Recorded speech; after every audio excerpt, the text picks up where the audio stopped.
I invite the first speaker for the Affirmative team to begin their team's case.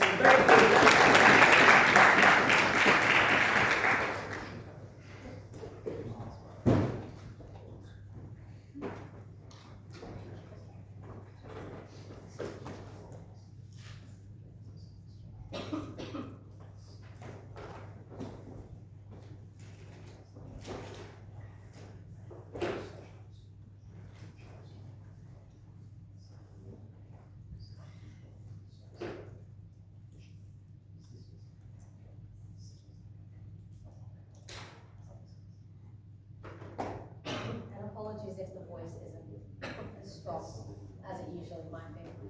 Alright, starting in 3, 2, 1. Panel, I'm going to do two things in this debate. The first one is a point of setup, and the second one is have two distinct arguments as to why we should ultimately win on our side of the house. Now, firstly, on setup, this argument ultimately takes place across the globe. We are looking at every single nation that is functionally capable to have the capacity to do this public healthcare opt-in system.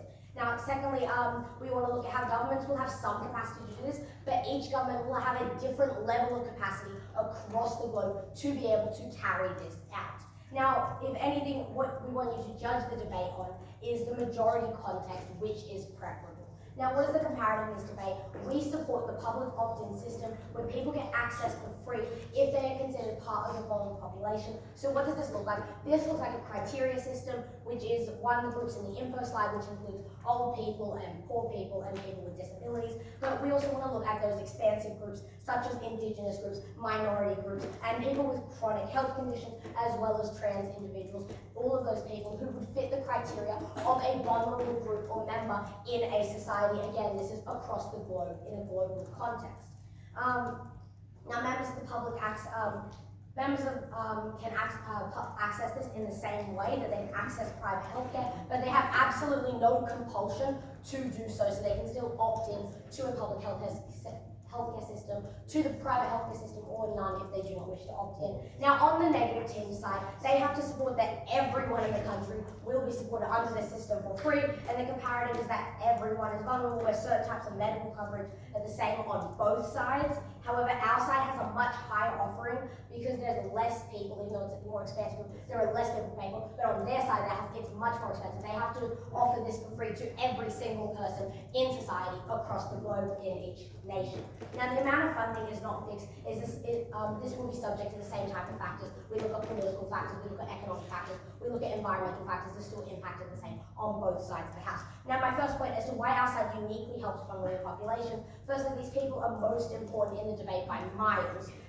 Reason number one is that they are vulnerable generally because of the systemic government factors that the government is directly responsible for. We can look at indigenous people who are systemically oppressed against, and that is by the government. This could be historically, but still directly responsible by the government. That is why they are currently vulnerable. Or poor individuals who do not have the economic means to get out of the cycle that they are currently in, again, directly responsible by the current government that they would be in. And so the government creates a suffering, so therefore they have this obligation to fix it, and that is much better under our side of the house. Secondly, they actually suffer from these issues, so they need the healthcare the most. So that is why, again, these people are the most important in this debate by miles. They are our biggest stakeholders. Now, number one, when you suffer from these issues, it is incredibly stressful. So being able to have a public healthcare system supported by the government takes away and mitigates a little bit of that stress, which makes your overall quality of life and well-being just a little bit better, which ultimately beats their side of the house. Secondly, you can't fix these issues as quickly without support. On our side of the house, we offer that support, which is able to give them just a little bit more help to be able to fix their issues much quicker. If we look at poor people who have cancer, but they don't know they have cancer, if they have the sore arm, they won't feel like they have to go see a doctor to fix it because okay, I'll just put it off just for a little bit longer because I don't have the money or the means to do so. On our side of the house, they can go to the doctor, find out they have cancer before it's too late, and then it becomes terminal, life-threatening, and then we have much more disastrous consequences, again, on their side of the house because they don't have that same access. Thirdly, currently vulnerable people are actively forced into positions that further these issues. We can look at poor people, again, who need to go to the shittier jobs because they don't have the means again to access this higher quality jobs, and because they have shittier jobs. We can look at a poor person who has to work in the mines, and then their lungs are affected. Then again, we go back to healthcare issues, which is why they need the free healthcare support on outside the house. And number 4, they're made vulnerable because of health conditions such as physical disabilities that make you a vulnerable part of society, meeting that criteria. And why are non-vulnerable people on both sides of the house are likely to be relatively not discriminated against? That's why we're classifying them as not vulnerable, because they do not fit this criteria, as I mentioned in my setup, and therefore they have the capacity and the agency to be able to deal with these issues. Similar to Australia, we have a lot of individuals who are not part of those non-vulnerable groups, most who will already have private health care, again, because they have the agency and the capacity to do so. Where outside the house, we don't have those vulnerable individuals, do not have the capacity to do so, so we allow them more support to be able to do this. And again, we already believe the government has a principal obligation to help them. Now, on the comparative, we are also more capable to be able to do this. Number 1, we cater for a smaller number of people, so we can have extensive coverage. Now, what does this look like? This looks like a higher percentage of the healthcare system in which the vulnerable individuals, because we are catering to a smaller number, the government is able to apply much more extensive support than on their side of the house. When they have to cater for absolutely everyone, the government will be stretched thin, and hence we cannot be as specific and detailed and tailored to the vulnerable individuals, again, which is the main stakeholders in this debate. And they will not have the same access and support because the government is trying to cater to everyone on our side of the house. We're only looking at a small number of people. Again, non-vulnerable people are likely to buy into the system anyway. Why? 3 reasons. Number 1, they will trust the governments better. Number 2, it's cheaper than private healthcare insurance anyway. So if they want healthcare, then they can opt into the public system anyway over private. But again, they still have that choice, autonomy, agency, capacity to do so.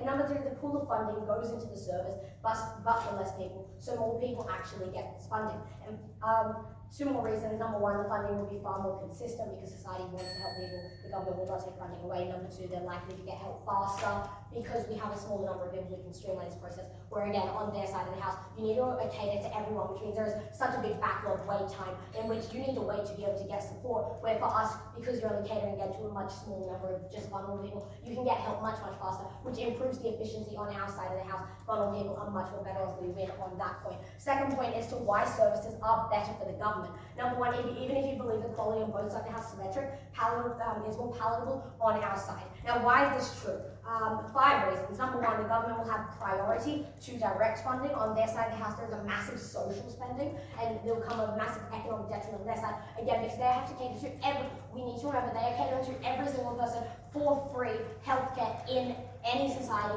across the globe in which this context will take place, because we are examining this globally, not just in Australia.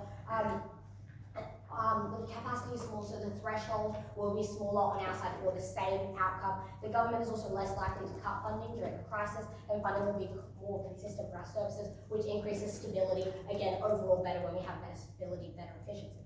Now, number 2, we have better services because it will be more focused service for specific needs. So we have uniform accessibility if everything is all the same, because we are targeting these same vulnerable groups, where for them they have to target a much larger scale of people, so we cannot have a better service because we cannot be so focused on these specific areas for vulnerable individuals. Number 3, it will be more resistant to conservative rhetoric about government spending, because conservatives are less likely to make attacks on our side of the house, because they will face social backlash, and there'll also be less political pressure on their side. Number 4, we don't rely on taxation as much, and number 5, there'll be less criticism for inefficiency, so there is less imperative to drop funding because we are ultimately improving the lives of individuals. And now some weighing, it'll be crucial in economies that aren't as strong. Again, I'm looking at this in a global context. We can look at vulnerable nations such as India or Vietnam, who are much less likely to have an economy that is as strong to be able to support their side of the house.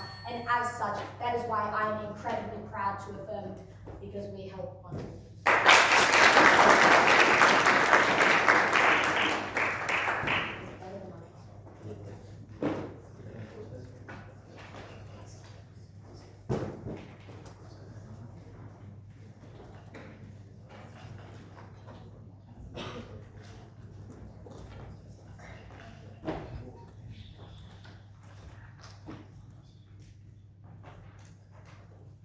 Right. thank you very much to the first affirmative speaker for those remarks, and welcome on the first speaker side now to begin educating the debate here.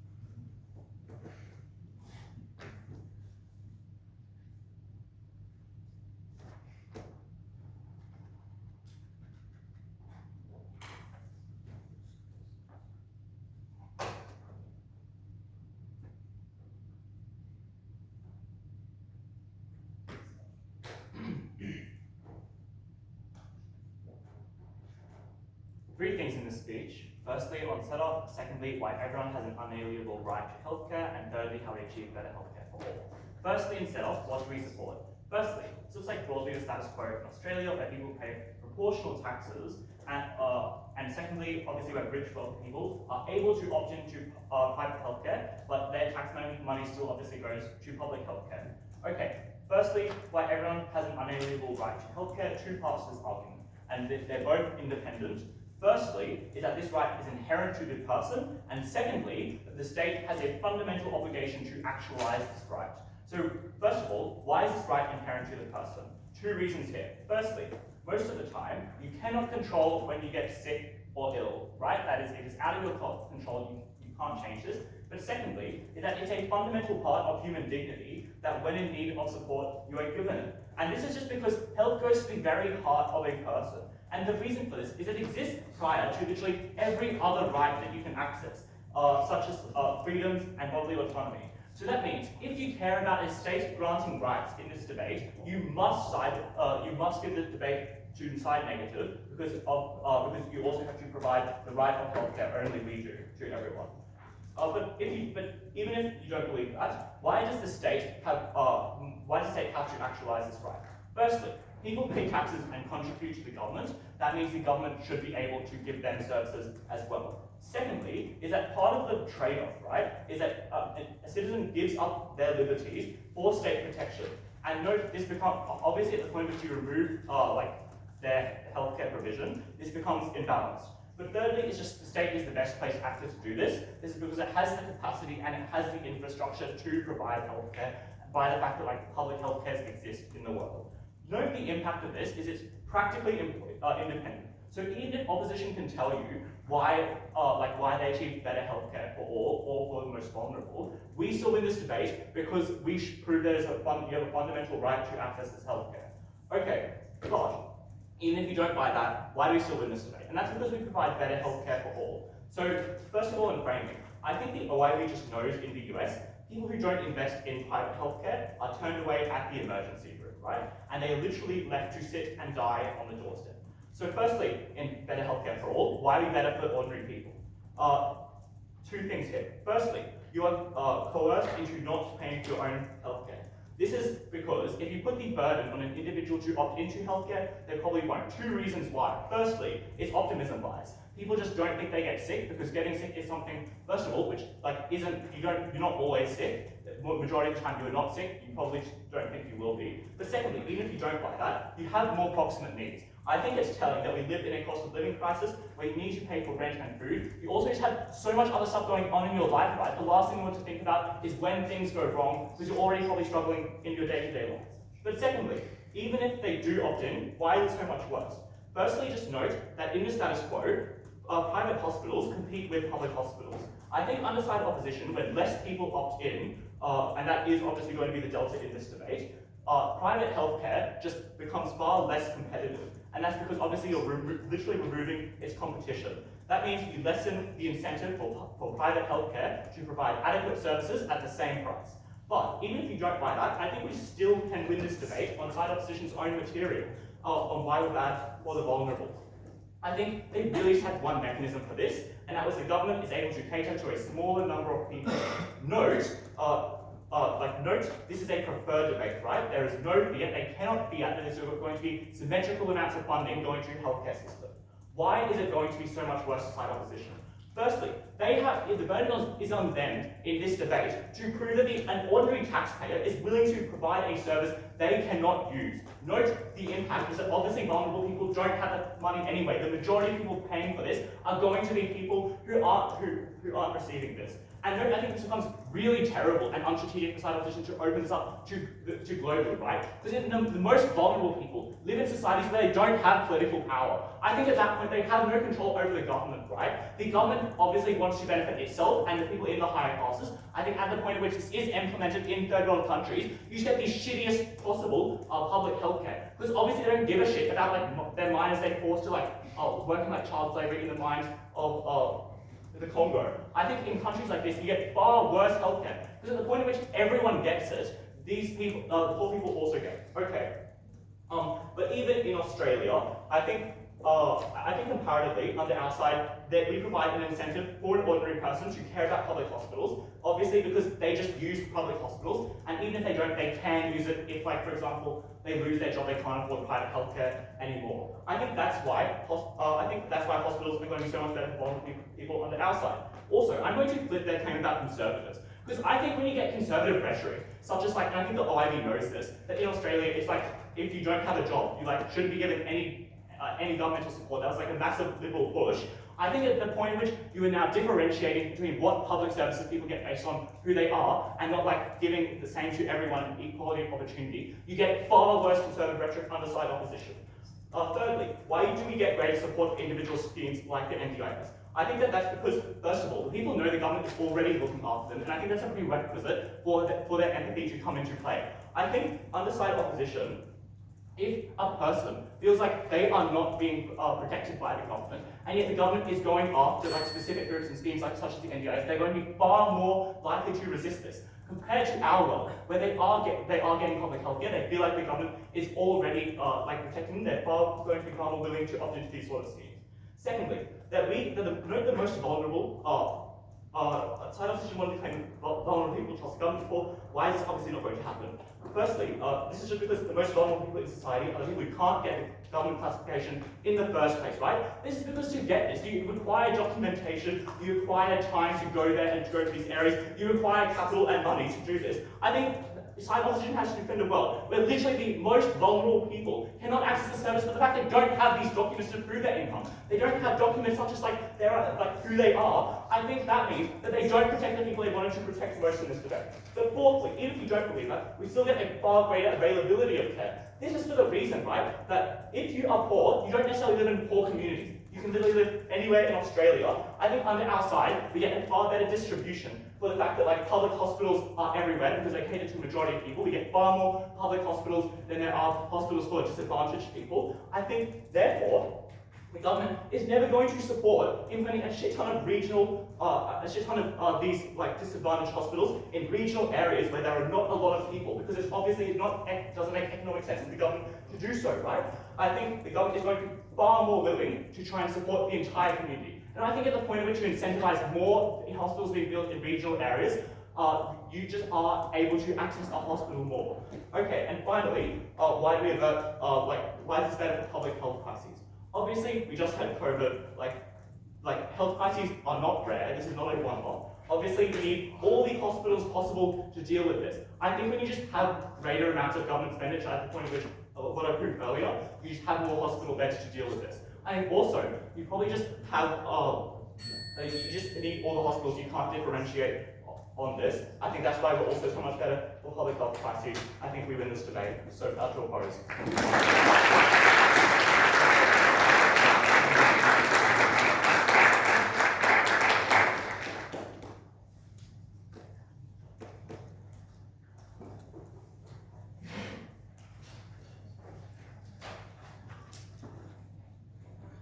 Thank you very much for the first speaker for those final remarks, and now I'd like to welcome the second speaker to continue their debate.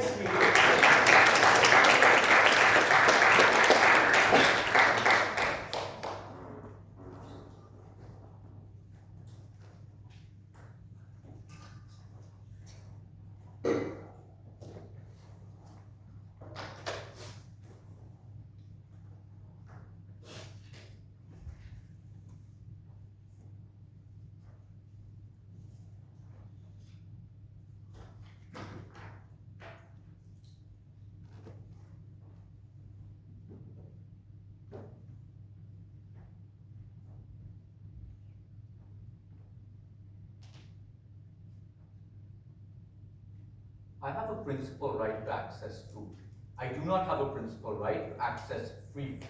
Their comparative is very, very uncharitable when they go ahead and tell you that the government has some sort of obligation to give you free healthcare. They do have an obligation to give you healthcare. It does not have to be free in the first place, right? But second reason the principle gets outweighed, note that I have the principal right to swing my arms around. I don't have the principal right to go ahead and punch Payton in the face, right? We think then, at a point in time, the exertion of my principal right goes ahead and harms someone else's principal of the right. It should not be done, right? We also think, especially if it harms the principal right of a far less like a minority group or more disenfranchised group, it should doubly not be done, right? Why is this principle then outweighed on their side? Because at a point in time when you go ahead and spread the net so thin and are giving public access to healthcare to everyone for free, you're then proportionally giving less resources to every single individual, which means minority communities and minority actors who need more amounts of healthcare are not able to access it in the first place. This does not stand true for people who are outside of the minority healthcare because they can opt into the free shit, but they can also go to a private actor and get better shit done at the same time, right? We think then your principle does not stand. We are principally better off because we defend the minorities. Secondly, in terms of optimism bias, private healthcare and public healthcare being worse off. Firstly, two things on the optimism bias. A, people are really fucking scared of getting sick. People really, really want to get healthcare, and people really, like by their logic, nobody actually opts into insurance because they think they're not going to get sick, right? Note that probably 90% of people sitting in this room do have health insurance. But secondly, even if this is true, who are the most vulnerable actors, or who are the people who have the most proximate reasons not to take healthcare? Those are the minority communities and the vulnerable people. We think these are the people who need a disproportionate amount of resources to support them. At a point in time when you distribute these resources so thin that everybody is getting them, we think the most vulnerable actors do not get it in the first place. But thirdly, note that this is a cultural thing. People who are like from the middle class or rich or like educated tend to invest more into insurance, etc. Which means these people already have better safety net in general. The people who are from minority communities do not have this culture built into them because it's always get food on your table, get water, etc., right? We think then these people are far less likely to be able to opt into these systems in the first place. Secondly, they tell you it's going to be uncompetitive, private healthcare is worse, public healthcare is worse. We think this is very, very untrue simply for the reason that now since the public healthcare goes ahead and gives people like such a good deal to come in and like send money and then be able to access public healthcare, it's likely that private healthcare is likely to try and get better and better to try and attract people away from public healthcare in the first place, right? Secondly, note that public healthcare is symmetrically likely to get better off because it's a cyclical system. Public healthcare wants to attract people out of private healthcare so that they can get more funding, so that they can reduce the cost that they have to supply themselves for the scheme to work, which means public healthcare then has an active incentive to go ahead and give better treatment, give better resources, and in general maybe have cheaper fees, etc. We think then the cyclical effect affects both private and public healthcare, makes it better, right? Thirdly, on the idea of symmetricity of funding, no, that's not true, because if you're going to fund the entire fucking population with X amount of money, you probably need a lot more money, right? But even if on the best case this is true, that just means a more concentrated amount goes to the most vulnerable people who actually need this money in the first place.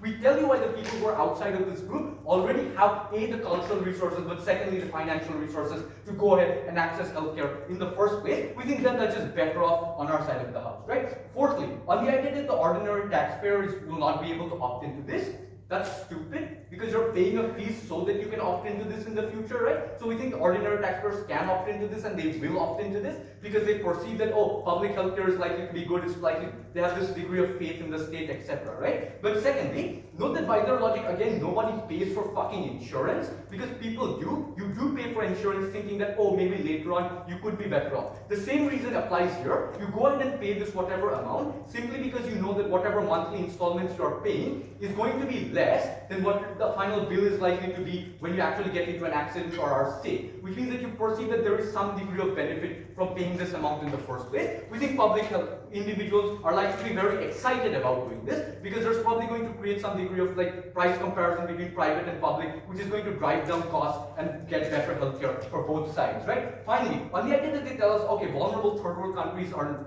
like unlikely to do this because they really fucking hate minorities, etc., etc. Note that this is symmetric. If Vietnam or like if a country like India is unlikely to give like healthcare to like minority communities like Muslims, it's unlikely that when you give it to everybody in the country, those Muslims will be able to opt into that healthcare in the first place, right? We think this is very, very symmetric in the first place. But secondly, on the idea of conservative rhetoric, why is it still better off? Because it sends a very fucking clear message. Because at a point in time when you go ahead and say, oh, we're going to defund that like scheme that's giving resources to free healthcare to tribal individuals or aboriginals, that sends a very clear message that you're anti-minority. We think governments have an active incentive to not do this. They have an active incentive to look good, and even if they are conservative, they want to like appear to not be conservative and not look like assholes. But finally, simply they have a less incentive to do this because they're spending far less money on it, right? No, this is the comparative that they have to defend. At a time when there's an economic shock, where is the government less likely to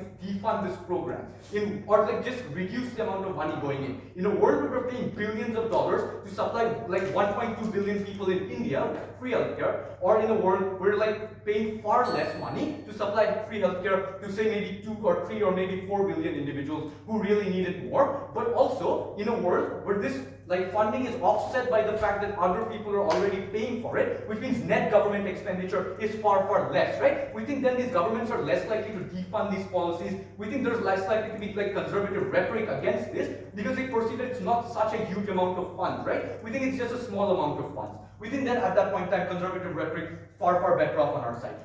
Sixthly, on the idea of like more accessibility to regional areas, this is again just plain stupid. You're far more likely to actually have like regional developments because minority communities don't tend to live in fucking Sydney. They probably live in the buttfuck nowhere in the middle of Wagga Wagga or somewhere. Which means if you want to actually go ahead and help these individuals, you're going to actively go ahead and create hospitals in these rural areas or in like secluded areas where these resource crunch exists and where people don't have access to good healthcare in the first place. So I think like in terms of regional pervasiveness, we're far, far better off, right? But in terms of secondly, in terms of quality of care, know that it's far more likely to be specialized to the needs of these minority communities. Like say coal miners in like, I don't know, wherever coal mines are in Australia. We think that it's likely you're going to give like very specialized care to these areas rather than just having very broad scale policies. Because note that now in a world where you have to give healthcare to fucking everyone, you're probably just gonna have like paracetamols and maybe like a couple of, you know, ice packs, whatever, and not have very specialized care that like minority communities specifically need. For stuff like, I don't know, like getting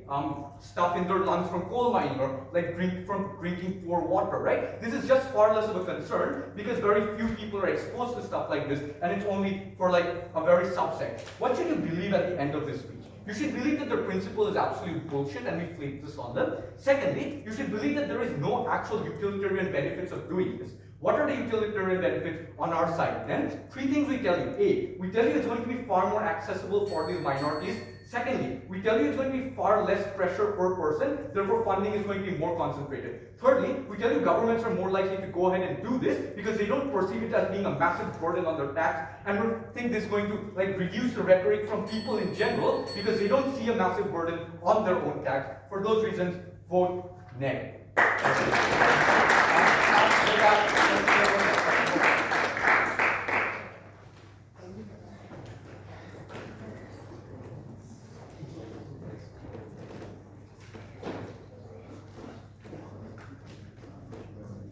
Thank you very much for the second affirmative speaker with the 5 remarks. And now I welcome the second speaker side name to continue to introduce the debate.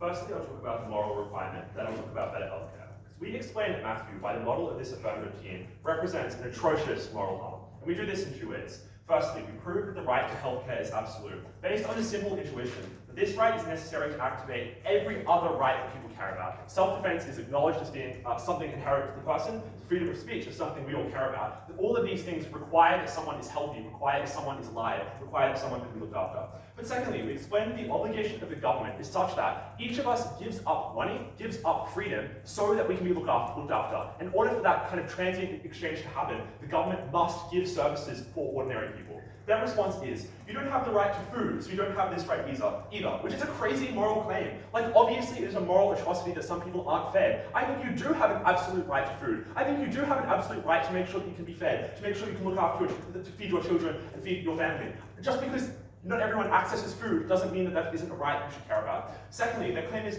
your right is not absolute. If it harms vulnerable people, then it's not something that we should care about at all, which is an attempt to make it contingent on other material. But what we explain is that it is an equal right for every individual. So just because you're vulnerable doesn't mean your right to healthcare trumps an ordinary person's right to not be sick and die. And so like it can't be made contingent because it is something that is just too inherent to the person. So at the end of that, this is just important if you believe that no one gets any real change in medical health outcomes, because it is the clearest way to break that tie. But also, I think it is just in and of itself a path to victory, because you should do things that are moral, even if it comes at a cost. But it doesn't come at a cost, and that's what I'm going to explain here, that we get better healthcare. And I'll begin by talking about vulnerable people, because that is obviously where our path to victory lies. And the first thing I want you to observe is just that they spend lots of time explaining why vulnerable people matter, and far less time proving that they actually get better health outcomes. So I would encourage you to be incredibly cautious when reading through your notes of their speeches.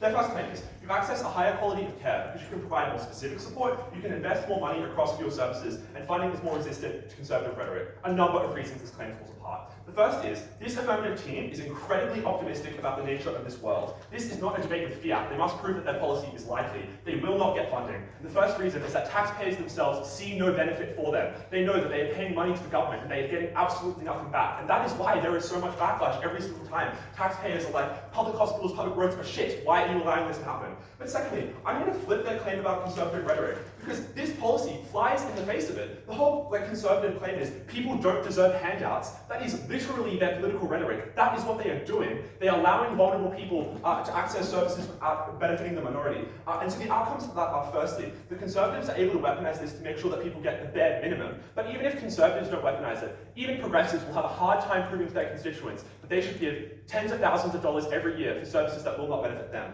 But secondly, I think there are likely to be harmful smear campaigns against these people in things like elections, which I think if you care about the kind of health of these people, you should also care about their mental health. I think politicians getting up and saying, these people are stealing your money, these people are not deserving, that is when those harms accrue. Their attempt to preempt this is by saying, well, ordinary people still opt in, and so the services themselves will still be good. 4 responses. Firstly, we preempt this when we explain that most people have an optimism bias against getting sick. They think that they will be okay. And the obvious intuition here is lots of people smoke, lots of people drink and do drugs, even though it is proven that those lead to medical harms. And the reason for that is people don't think that those harms will accrue to them. But secondly, even if it is true that people know that they should opt in, they don't have the money to. There is a huge financial crisis going on right now where people cannot afford to even pay their rent. It's very hard to justify that to that person whether they should choose between healthcare, which might accrue, versus food to give them dinner right now. We suggest that calculus is likely to lose. But even if some people opt in, the important thing to note is less people opt in, and so necessarily we are able to have more scrutiny, more individuals accessing these services, which means a greater impetus for the government to change.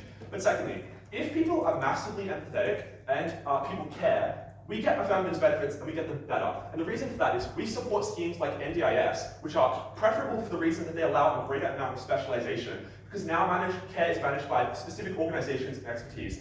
And the kind of gut check that I want you to do for this affirmative team's case is I never really explained how this health infrastructure works, right? Like healthcare for poor individuals is very different to healthcare for elderly people versus healthcare for people with disabilities. And so they're like, oh, we can just create specialized care. Yeah, but each of those different actors has different specialized needs. And so by spreading themselves across all 3, they are unable to activate care, which is beneficial for all of them. Compare that onto our side, where people, if they are empathetic and want to do things for vulnerable people, give money to specific institutions like the NDS, who are run by people with disabilities, who know what they need, who are able to campaign for benefits which are important for them.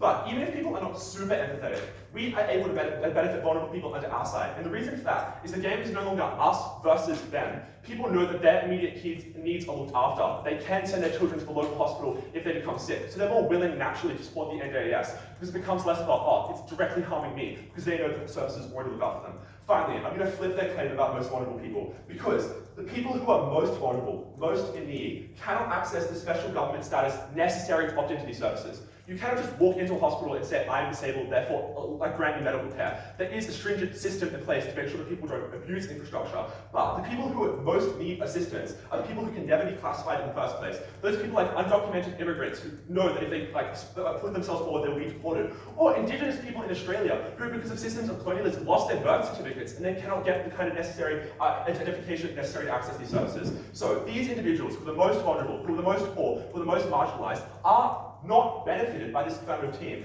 They're benefited by our side because we have open door hospitals which do not care about whether or not you have a birth certificate or whether or not you have special disability status. They just care about your health needs and are willing to do whatever it takes to benefit you. But also, a large number of people live in rural areas. It is incredibly hard for the government to justify building a hospital for a very small number of poor people living in like North Queensland or whatever. Whereas if every single member of that community uses that hospital, that is when you are able to activate the care. And the reason that's important is because lots of rich rural people just go to the cities anyway. So the people who can't, the poorest people in those communities, the people with the least amount of capital, aren't able to leave in the first place. And that means necessarily these affirmative team can never get adequate care for them. And that's a kind of silver bullet for us, because they're like, most people don't live in central Sydney. Yeah, that's our point. And the number of marginalized and vulnerable people as you go out of cities becomes lesser. And so it is very hard for a government to justify like building a hospital in a region where only like 10 people service it.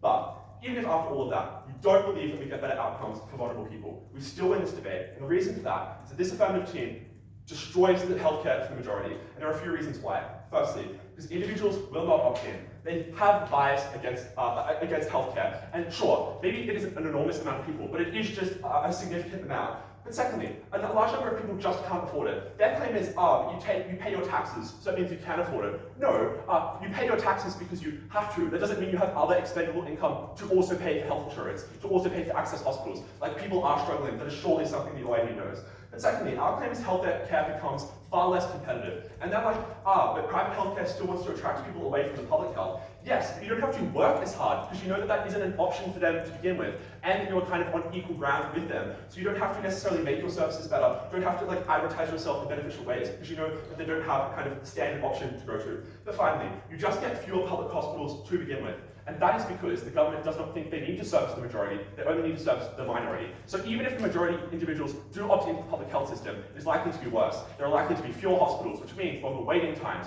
which means you have to travel further in order to access healthcare. And this is literally something that kills people. Like, hundreds of people per year die because they sit in waiting rooms and cannot be treated for their ongoing heart attack or their ongoing stroke. This is the harm that accrues to most people. This is the harm which wins us this debate. Two things to conclusively take us throughout. We support the most vulnerable, people who cannot access the classification necessary, but also we support the majority. The size of this impact is millions, hundreds of millions of people, and we impact the very health which lies in the dignity of that person. Very, very proud to oppose.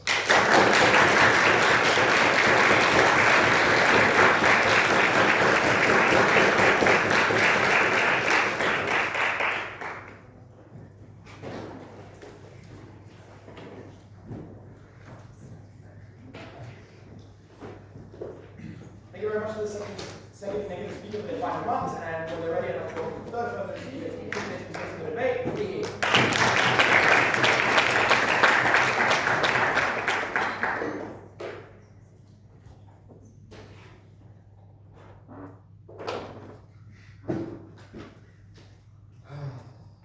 Give me 2 seconds, 3 seconds. Also, is the volume I'm talking at like audio at the back because my voice is kind of dead, so I might not be as loud as I normally would be for those of you who know me.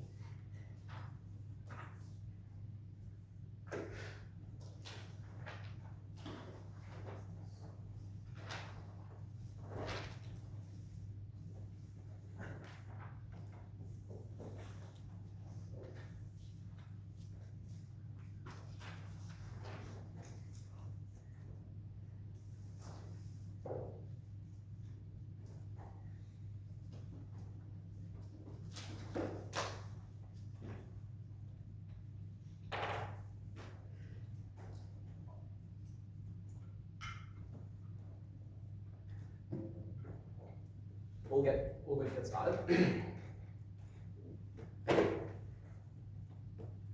I really hope none of this UQ team are students of studying economics, because if they were, I think they'd probably be failing literally all of their classes. For the extraordinarily simple reason governments do not have infinite fucking money. Like, this team acts as if when you provide healthcare for everyone, you can just do everything perfectly. You're constantly able to fund everything, that everyone gets provided. This team tells you that in a world of Medicare, you walk into a hospital and everything is free. Like, guys, it's fucking not. Be for real. If you get an ambulance pickup, etc., other than the asking costs you have to pay, the financial burden of individuals is not zero in your world, particularly in the types of contexts we suggest from first aim this today, that not all of these countries are Australia, not all of them are immensely rich, and in fact, the majority of countries in this debate are probably not these instances that you described. But notably, governments just themselves aren't willing to do this. Even if they did have this infinite money, governments care about lots of different things. They've been given competing priorities. It's not the case that they lump all their maximum money in healthcare all of the time. It changes, it fluctuates, it moves with time. And notably, the more and more perfect these systems are, the more and more damning, the more and more expensive it becomes these economies, the more and more you have to sacrifice other types of social services, like NDIS, like things like unemployment benefits, and those are the costs that governments do not always want to make. The reason this team loses this debate at the end of this, when you're checking your notes, is incredibly simple. This is a team that is uncomparative, is a team that is unwilling to sufficiently mechanize why it is the case that you can spend infinite amounts of money on their side and not engage that on ours. We might have less people engaging in the system, but that literally is the thing that means that we're able to make sure it's far, far better for those people. I'm going to start by addressing the health of this community and how governments engage with healthcare and deal with the principle at the end. I'm going to start with the health of these communities, and I want to note here, I think we have a massive immediate slam dunk at the point we just point out for these systems that are the most constrained, with the most struggled, with the least able of competing the capacity of everyone. A system that has less people and more people paying for that system is one just is able to provide far better quality of care to the average person within that system. This team tells you healthcare access is important for everyone, but it doesn't matter if that never manifests in actual health outcomes. Like, look at Medicare, it's broken. If you want to get a referral to see like a psychiatrist, you literally need to wait for 6 months to a year. Some people don't have that long, some people are dead by then. I would suggest in communities that experience this the most vulnerable people, the ones who you structurally prove to, I shit you not, zero response, they're the most likely to experience all these health issues at far higher rates, far higher degrees, far higher capacity than literally anyone else in the fucking world. Those are the people who need the support the most, and those are the people, because of structural discrimination, who are the least likely to get access to those kinds of things on a side that caters to everyone, because you get systematically deprioritized when you are a POC woman and you go to a hospital because there is pain in your chest, because that system doesn't listen to you because they do not believe you. But they have to help you far more on our side when there are less people who can access those kinds of things. I think that framing and that weighing should explain, even aside of all the criticisms they mentioned, if you believe all of them, we help the people who suffer the most, who have the most harm done to them, and that is an enormous benefit. Let's then deal with the 3 or 4 critiques they give and explain why they're wrong. The first thing they suggest is what people never opt into these services in the first place. But they literally never respond to the fact that we give in Kunal switch that most people are fucking terrified of their health. And notably, governments probably want people to access the service because it gives people money to fuel the service to make it better. The governments want to do good products to the extent it's just like good for you in terms of visibility, in terms of advertising, in terms of your electoral incentives. Which means I think it's pretty likely governments really market this really aggressively. They say things like, hey, your health could happen any time, and launch huge ad campaigns to encourage people to join these services. No, these are often really effective. Look at how we criticize smoking. It's not banned in most of the world, but rates went down drastically, literally because governments did massive ad campaigns to say this shit kills you. The reality is people are terrified of these kinds of things and are receptive to government messaging in this way. But also governments have enormous incentives to do this as well, for one really, really simple reason. A healthier population is a more productive one. If people are able to engage in workplaces, if they are able to not take sick days, if they're able to spend more time engaging the community in more fulfilling ways, that is actively good for governments and their economy. It makes people happy, it makes them more likely to vote for you as the government, which is why they are actively likely to make sure huge amounts of people invest into this, or at least substantially more people than this thing wants to claim when no one opts in. Oh no, the comparative is, even if you're the same number of people engaging in service on either side, our system is far better at that, because more of that cost falls onto people within that system, which means comparatively, if you're the same number of people on either side, the quality of care on our side goes up, because there's more resources. But then this team is like, oh, well, I also go here, they're like, oh, well, this is really bad for vulnerable communities, because they can't get like the political status. Oh no, to the extent that's true in the worst instances like illegal agreements, they don't really help on either side, like they're obviously fucked in either world. But secondly, I don't know, government probably have an enormous incentive to make sure this is the case. Like a lot of these systems do actually kick in automatically, right? Like it just can be the case that if you hit below a certain income threshold, government sends you emails like, hey, you're automatically eligible for this service, you now have free healthcare. Or for example, like you often notice these things from birth, like if a doctor notices that you have like a disability in birth, you probably are just put on a registry immediately, so you do not need to do these things. Like these logistical questions are not that hard to fix. I don't know, lots of those barriers exist on their side. You said you have to prove these conditions exist anyway, so you can't get care in either or. So that proves accessibility on our side is good. The second thing they want to say is less coverage, but comparatively on their side, is it just you never get that coverage? Like on their side, like you never build a hospital in the rural area because you don't give a shit about those communities. On our side, you do because you have a higher obligation that more people comparatively are part of that service. Like, this seems like you don't build hospitals out in cities. Like, I'm sorry, you have massive status quo incentives to do that. You don't want people dying when they went to hospital. You build hospitals literally so that you can help communities. But this encourages you to build hospitals in an optimal way, where the people who need their care the most are most likely the people close to them. So comparatively speaking, for the people who are most likely to need things like emergency care, you probably have more outside. You probably have more hospitals in areas that are really violent, where there are lots of people who are like in poor communities who are at risk of like things like gang violence, and those places are far more likely to get help. But also be comparative here, right? Like, I don't think it's necessarily true that you have zero incentive to build hospitals. Like, obviously there are more things to healthcare than literally just healthcare services. I think it's probably a different pool of money you're building hospitals with altogether in a large array of instances. Thirdly, they tell you the quality of care is worse. But hey, their system is massively overworked. Think about Medicare. Think about if you want to get bulk billing for literally anything, it takes you months in order to be able to get that appointment. And some areas of the country, you're just fucking screwed. And I would say that is the person who's most likely harmed. Because this thing tells you, oh, people can't afford it. Panel, the types of people they say who can't afford the cost of this healthcare system are the vulnerable people that get it on our side. Like, be real. If you cannot afford the services across a living crisis, you are the type of poor person who would get free access on our side. So the stakeholder this team wants to defend is the one that we are winning on. But obviously, I would notice governments have enormous electoral incentives to do things like increase access to these services, to build new hospitals. But I would note, those who are paying probably have the capacity to do so. So the quality of care is likely good. And notably, they don't respond to any of the argumentation we give in Payton's speech. The funding is likely incredibly consistent because it's not as high, not as much of the burden as the government's. So you need to shift the cost of this around literally all the time. The second the government finances get a little bit dodgy. And it's far harder for people to take away that funding because literally you get stabbed with the narrative, oh, you're a conservative, you want to take away this funding. I'm fucking sorry, you're literally bankrupting poor people. You're sending them to die. That is rhetoric that people believe. People are empathetic. That's why they support things like the NAS. I don't think it's true comparatively that their world, when you need enormous amounts of money and resources to fund these services, everyone's going to be like, oh, fuck, this is great. It's like, no, you're fucking wasting money. You're being insecure with it. I don't need this. I don't need this. Why are you giving this to so many people? Like, I think the conservative rhetoric they want to talk about is just so much worse on their side. But no, the last thing I want to say on that particular push is just to say that, like, at the end of the day, you're not funding this through tax. If you're not engaging in this system, you don't have a financial obligation to pay for it. Which means, I think a lot of their analysis is like, oh, people are going to be really pissed at this because they're paying for not benefiting. It's silly. Like, you're just not paying for it. There is no Medicare levy now, because you're actually just paying that through, like, your personal contribution as if it were private healthcare. Like, I think that analysis is particularly trouble and silly. I think at the end of that should show, you should believe, our side is far, far better when it comes to services, particularly for people who use it most. Finally, let's talk about the principle.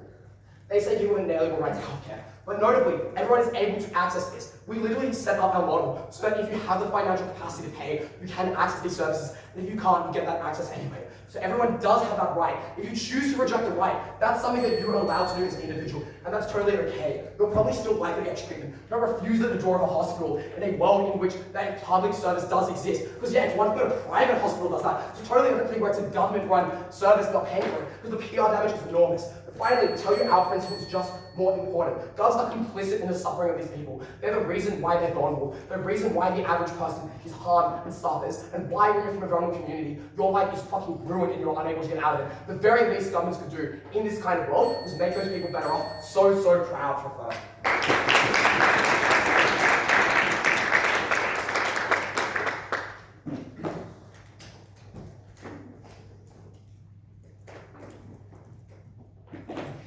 Thank you very much to the third affirmative speaker for their final remarks. And now to conclude the case of the debate, I welcome our third negative speaker here.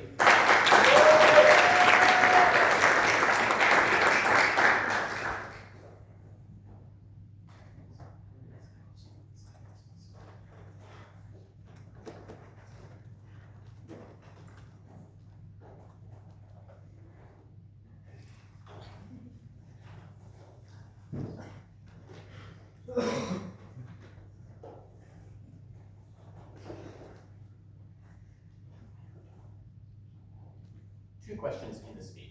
Firstly, why we get better healthcare and why that removes the affirmative team's pathway to victory. Secondly, on why we fulfill your moral right to healthcare, because that is never something that they try and actively win, they just try and mitigate it or trade it off, why it is a unique pathway to victory for side negative. Firstly, on healthcare.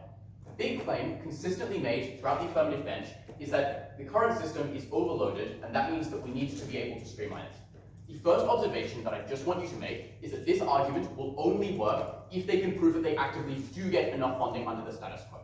And the reason I want you to observe this is that they say that current systems are failing, despite the fact that they spend a lot of time at third explaining why governments have the incentive currently to try and make those systems work incredibly well. If I can prove to you then that those existing incentives are removed under their side of the house, then that means that they are likely to get even less funding, and it is just probably the case that governments tend to be quite bad at this, and that these are vulnerable people that do not have enough power. Why is it that they say that you are likely to have this incentive? They say a couple of things. Firstly, there are just electoral incentives for governments to have good healthcare systems. But I think that this is now made dramatically less compelling than it is under the status quo. And the reason for this is that it just caters to fewer people. I do not think conservatives need to even specifically use rhetoric about hating minorities. They are just using the rhetoric that this is funding that goes to the minority of people, that this is funding that is inaccessible to people unless they want to pay for it. And it is true that you can pay for it, but you need to pay for it on top of the tax that you already pay, and that is the rhetoric that is used. That your tax money goes to a system that you cannot access unless you are prepared to pay even more than you already have to contribute to it. That's why that rhetoric is compelling, because you do not even need to target the fact that these are minority groups. You just need to say that they are generally freeloading and that it is unjust that some people are not able to access it.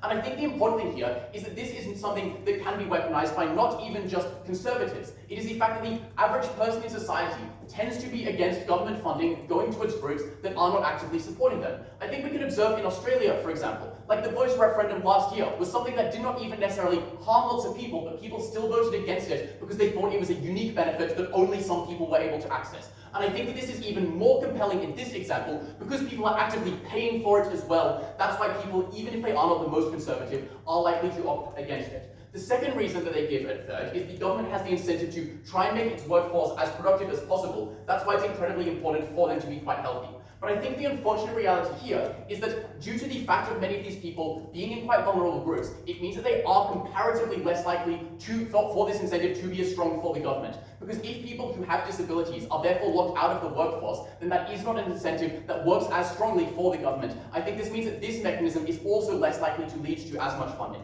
And I think the important takeaway at this point is that they are just not going to get enough funding to support all of these people. That means that even if and the consequence of that is that people are not going to get the help that they need under their side. Even if they do not get that help under the status quo, they are definitely not going to get that help whatsoever under their side. The second thing to look at is even if they are able to get all of the help that they want to all of the groups that they want, they are not able to get it particularly well anyway. The first is just, again, from what money observes to you at second, is how unspecific they are about what this actual healthcare looks like, because specialization looks very different to different types of marginal groups, and it is insufficient to just say that you can streamline it for the group of vulnerable people when vulnerable people are affected very differently and very uniquely from other groups. What we are able to provide to you is that people are more likely to support things such as the National Disability Insurance Scheme for a couple of reasons. The first is the fact that they feel as if their needs are already being met by the government. As soon as they feel as if their needs are being met, they are more likely to then act in the altruistic way that side affirmative requires them to act, so they're more likely to support this sort of streamlined thing. And the consequence of that is that when you actually do need the very types of specialized care, we are the side that is best able to provide the most specialized care. At best, they can only provide sort of very broad healthcare for groups. But the second thing is there are lots of very vulnerable people that are vulnerable that will fall through the cracks.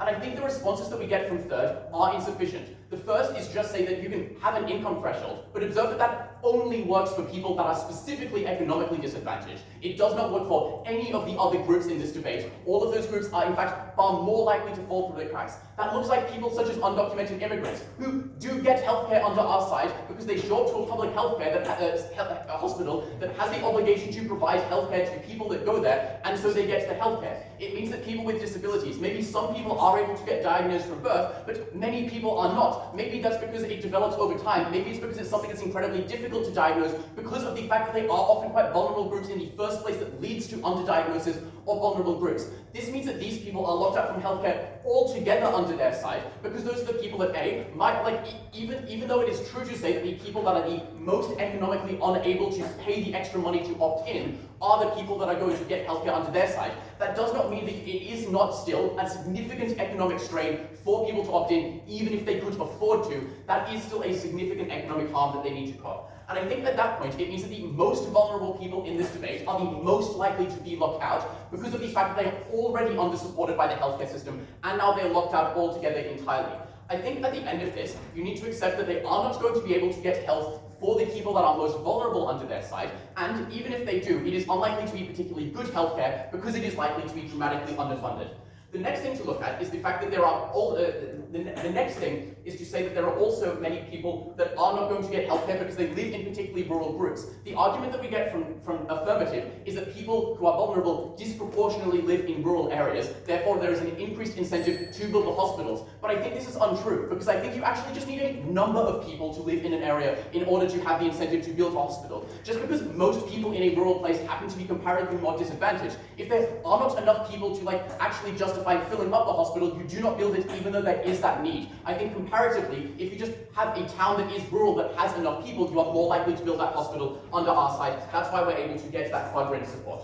The second thing to look at is that even if you do not believe, the last thing to observe here is that obviously that there are lots of people that are not specifically disadvantaged in the ways that they say, but are a lot more so locked out of healthcare than they are on side Affirmative. These are for the reasons of things such as optimism bias. The example of smoking is a bad example for them, because still some people smoke. They only try and mitigate it by proving that some people are still going to be quite risk averse, but a significant number of people are not risk averse enough. They are going to have an optimism bias. And then, because health outcomes are often quite sudden, they are often quite unexpected, they are going to then be locked out. And observe the way that Nunny gives you, that these people are the biggest number of people in this debate, so they are still quite significant.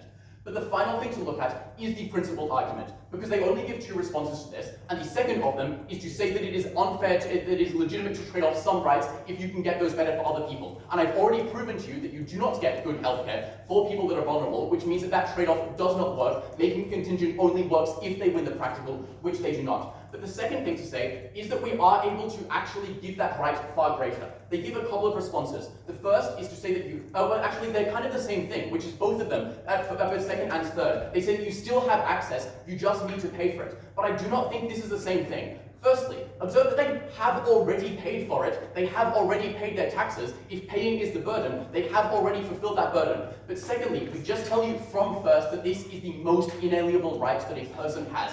That it is something that all of your other rights are contingent on. Your life, your liberty, your pursuit of your happiness relies on your being alive in the first place. That is something that we are far better able to fulfill. At the end of this speech, we provide healthcare to the many and the few, proud to win this debate.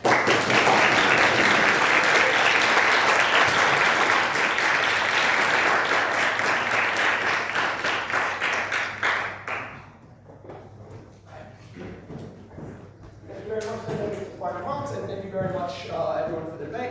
I invite all speakers to cross the floor, shake hands with each other well, be generally nice, and then I invite everyone to please leave the room while we deliberate. Cheers!